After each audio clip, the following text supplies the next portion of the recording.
Serem com cavalls desbocats i salvatges, recorrent la terra on ens vam criar. Les altes muntanyes custodiant estrelles, els llavis salats quan divisem el mar. Descobrirem versos que amaguem al bosc, on els seus exèrcits mai no ens trobaran i serem un sol cor quan ens tornem a abraçar. Serem una rosa feta de paper, corrent de mamà sempre secretament, amb una consigna d'amor i combat. Quan arribi l'hora estarem preparats i llançarem mi crit ressonant entre valls, incendiant la vida amb un foc coral i serem un sol cor quan ens tornem a abraçar. Serem com la pluja que inunda els paisatges, el poder de viure sembrant el demà. Els nostres octubres a les places plenes, llàgrimes uns dies que duraran anys. Els carrers on vius, la gent que t'estima i el petit gegant que t'està esperant. I serem un sol cor quan ens tornem a abraçar. Serem la dignitat de tendraissa i reducta en aquella foto guardada al calaix. El somriure de l'àvia mentre t'ensenyava el valor de la lluita per la llibertat. El silenci estricte quan et quedes sola, però en sents així milions al teu costat i serem un sol cor. El dia 8 de novembre del 2017, en el context de repressió que va seguir a l'1 d'octubre, es van convocar una jornada de vaga general i en aquella jornada, en aquest context de vaga general, una manifestació que va transcórrer pels carrers de Nou Barris va continuar per la Ronda de Dalt, produint-se allí un tal de trànsit, un piquet informatiu en el que se anava deixant passar els cotxes i oferint informació al respecte dels motius de la vaga. En un moment donat, en aquest piquet, una persona amb una motocicleta que després vam descobrir que tenia vinculació amb diverses accions més de provocació fetes per l'extrema dreta contra el moviment independentista, va investir amb la seva motocicleta aquest piquet informatiu provocant lesions a diverses persones que van anar a denunciar els fets. Arran d'aquesta denúncia, els Mossos d'Esquadra van incoar un procediment contra les persones que havien denunciat per haver participat en aquest piquet. Concretament, a aquestes persones, en un primer moment, se les volia imputar un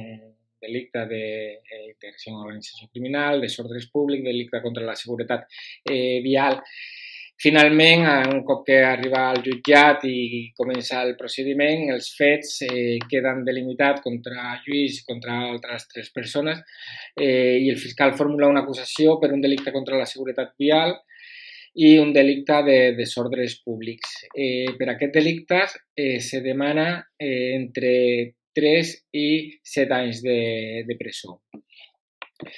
Des de la defensa considerem que en cap cas l'acció d'aquestes persones pot ser considerada ni un delicte contra la seguretat vial, donat que no va haver-hi cap problema de trànsit, més enllà del provocat per aquest agent provocador que era investir al piquet informatiu, investir la manifestació. No va haver-hi cap risc per la circulació, més enllà del provocat per un tal de trànsit quan hi ha una manifestació. Hem de recordar que els talls de carrer, els talls de carretera, els talls de trànsit són pertorbacions normals i quotidianes quan es practica, s'exerceix el dret de manifestació i en diverses resolucions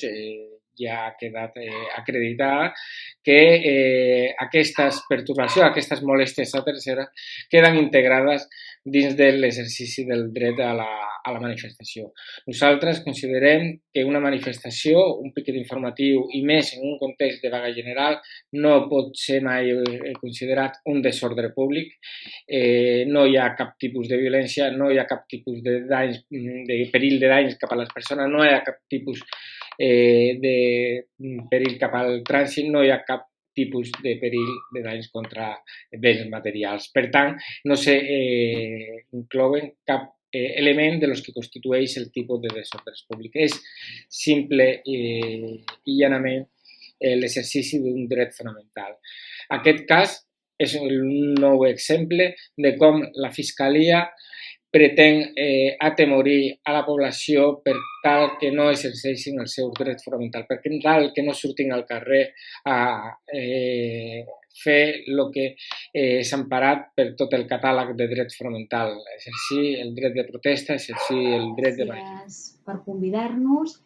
i precisament per fer-ho en el marc de l'inici de la presentació de la campanya Lluís Absolució, 8N, no? Per què 8N? I és perquè la repressió que va patir en Lluís va ser en el marc de la vaga general del 8 de novembre, una vaga que va ser convocada davant de la guerra econòmica iniciada per l'Estat, una altra acció repressiva de l'Estat contra el poble de Catalunya,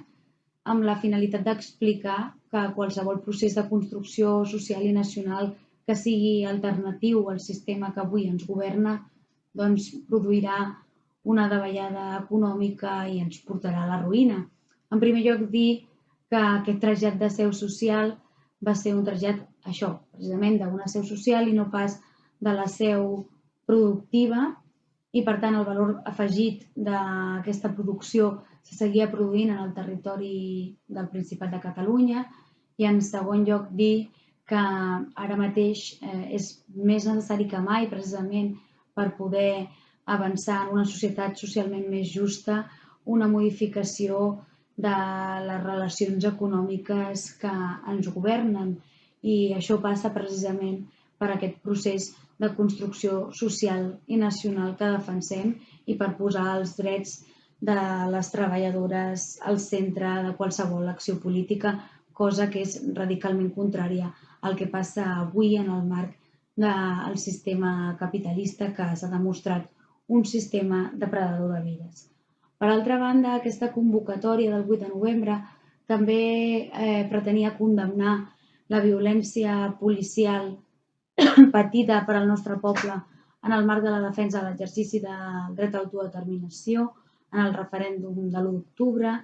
i demanava també, o que es demanava en el marc d'aquesta vaga del 8 de novembre, la llibertat dels presos i les preses polítiques, i es rebutjava l'aplicació de l'article 155 com una usurpació de la sobirania del poble. I, per tant, aquesta vaga comptava amb un gran potencial transformador. Val a dir que el caràcter de vaga general de la vaga del 8 de novembre va ser negada per al sindicalisme del règim,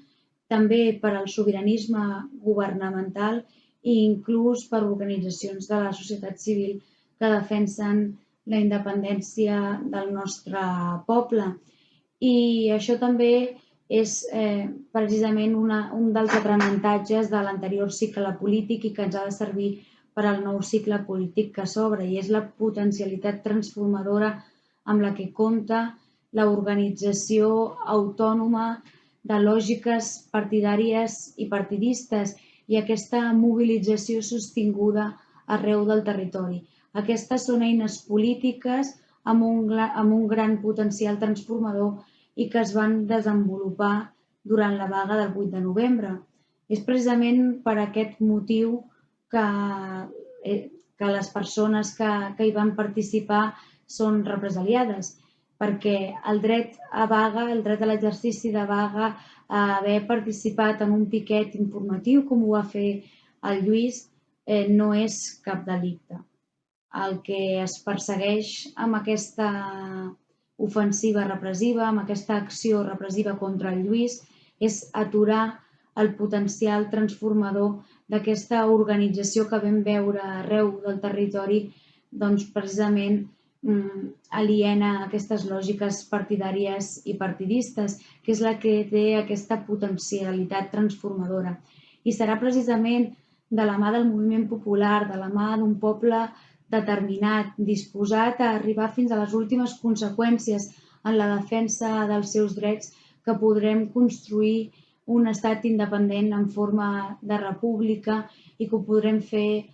comptant amb tota la nació completa, amb els països catalans, perquè és precisament aquest el potencial de ruptura i transformador que hem après que ens fa avançar en aquest procés de construcció social i nacional, i no pas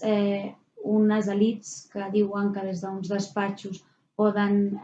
protagonitzar el procés de construcció nacional de la llei a la llei en 18 mesos i de forma absolutament màgica, amb aquest processisme màgic que se'ns ha volgut imposar. I per tant, tot el suport a aquesta campanya, tot el suport al Lluís i, evidentment, tornar-nos a emplaçar a aquestes mostres d'organització i autoorganització popular